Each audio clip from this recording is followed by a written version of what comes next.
another day, another vlog. Hey guys, it's me, Marin now, a day in my life as a content creator and a grade 12 academic student. For today's video, so pagkatapos ko ilis, pamahaw, nag-retouch na ko dayon kay para magtapos na ako na insyakto ugid paglakat namon kay do kalaba pa sang oras kag nagwa na ko gani kay mahalin na kami kag kanami isang adlaw sa aga kag nakabot na kami sa eskwelahan. Bot ko na panahog ang akanangad kay isla ni Buenafe kag sang nagabot ko sa classroom ako pa lang ang taho te inbuksan ko kag ginubak ko ang akong sapatos ang dis ko magsulod.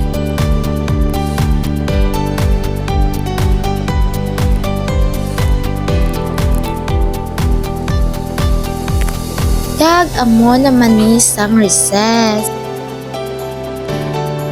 Kag naka-video naman ko liwat sang panyaga na baligin time-lapse ko na lang upod ko kaon si Angel, si Rachel, kag ang amon mga classmate dito sa piyak nga table.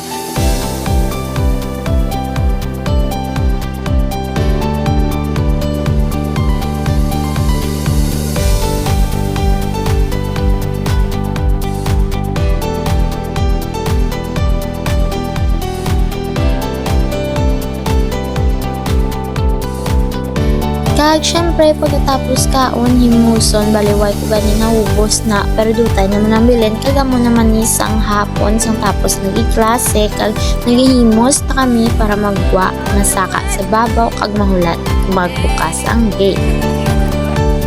Nagsaka na og gani upod ko sa Rachel kag na kami naghulat sa babaw. Balay naka-school shoes kuya kay ginuba ko lang kasakit na akong tiil. Kag amo na yung word of the day na. Kag inulat ko lang sa Buenafe kay upod kami puli kay skisi wala kag shoutout kay Potpot kag David. So balakat-lakat na kami papuli ng duwa ni Buenafe.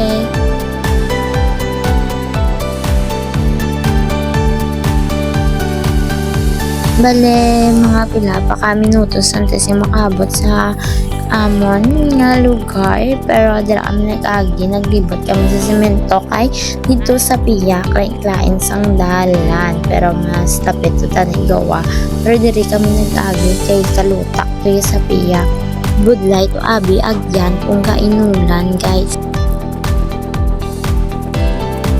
Kag sa wakas nakaabot naman gid kami kakapoy pero nabtan pa kami ulan panalithi shalin sa babaw pagto na di sa ulimbo. So nagdalali na kami lakat kag nakaabot man kami antes sa nagdamol ang ulan Aran ako gani sa balay, nagsulod na ko kay basi mabasa pagid ko. Kag nagkaon ko sa burger kay may bilin sila ni nanay kay nagkuha sila wala gutom. So amo lang na, please don't forget to like, comment, share, and please follow me on YT and Black App. Thanks for watching, bye bye!